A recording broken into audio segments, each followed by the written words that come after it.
I'm Genein, go UCLA Bruins, and we are looking at brain capital. So Brain Capital is a global initiative. They just had a meeting in Davos, Switzerland about it. So brain health, brain capital, brain skills. And a lot of countries are putting out their brain capital plans. Has California looked at the brain capital plan? And I actually put one kind of together, brain capital arts. Looking at the arts effect on the brain, especially with a lot of the trauma going on. How do we protect the brain capital of our citizens? Even looking at the dementia and Alzheimer's. Sadly, California has the largest cases of Alzheimer's cases, and we're also looking at the fact that Alzheimer's prevention happens in childhood.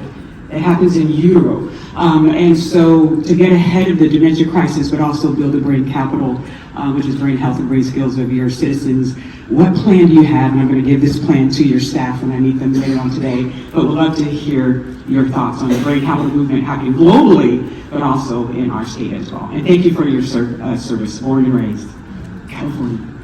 Well, thank you for your work, and Alex may know more on this than I do, but I'm not aware of a California-specific effort. I wouldn't be a bit surprised if there was something under the rubric of brain capital, but I am aware of a lot of individual efforts regarding brain health and some of the pioneering work that's been done in California, both in terms of the kind of medical research that goes into traumatic brain injuries. I know, during the course of the Iraq and Afghanistan conflicts, when we had folks coming back that had brain injuries, a lot of that path-breaking research went on at places like UCLA, but also a lot of the, I think, really innovative work around the arts and its contribution to good health, brain health, developing parts of the brain that other education and other skills don't develop, has always been a high priority in California. Probably the most fun assignment I ever had as a legislator was chairing the Joint Committee on the Arts. And a lot of our focus was on arts education and the importance of arts education, among other things, because it develops critical thinking skills, thinking outside the box kind of skills, its importance, but also in that there are many young people who would go to school because of programs in the arts. And when we took arts out of the schools, we also gave a lot of the students a lot less reason to go to school.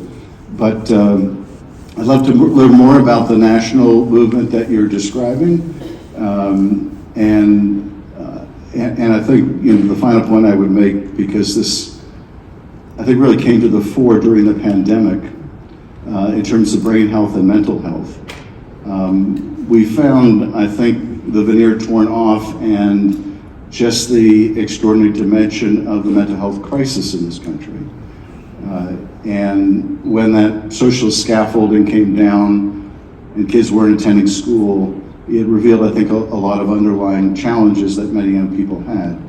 And those challenges continue. And when I think about what young people are bombarded with on social media, all of the deleterious effects of social media, but also worries about climate change, worries about gun safety, just the toxic political environment, the difficulty finding jobs now after college. I can't imagine a more trying time for young people in terms of mental health. So this whole panoply of effort to understand the brain, to make sure that we have a holistic approach that incorporates mental health, arts education, good scientific research. Alex and I are obviously pushing back hard against these cuts to NIH, which are just devastating. So when you have brilliant young engineers and scientists who could contribute in things like brain health, and they're leaving the country, that is just a terrible disservice. Just briefly to add on, what we're going to try to do when the winds change in Washington, D.C. is resurrect the BRAIN initiative. Under the prior administration, there was the beginnings of one of those moonshot initiatives. But brain health is a wonderful convergence because there's sort of a lot of research and physical health components of better understanding the brain, along with the increased awareness about the need to address mental health concerns, right? And the brain's at the center of it all, because whether you're a loved one or yourself is experiencing some sort of condition that's brought about by a traumatic brain injury, for example, or something that has developed in a different fashion, at the end of the day, we need to better understand the brain, right? We can sequence the human genome, but we're still scratching the surface when it comes to the most important organ of the body. And I would be remiss if I hear my wife's voice in my ear right now. She's a mental health advocate, so she's always encouraged me to remind people of things like it's okay to not feel okay, and it's more than okay to ask for help. Why is there such a stigma when it comes to the brain? Right? If I hurt my leg, Adam's going to tell me to go to the hospital, go get checked out. And even if I'm suffering a heart attack, something seriously, there's no shame in calling 911. I got to go get help. When it comes to something mental, psychological, something with the brain, there's this stigma about it. We don't talk about it enough, and we shouldn't be held back by that. So we need to learn more. We need to invest in more science, more research to understand more, and develop better treatments and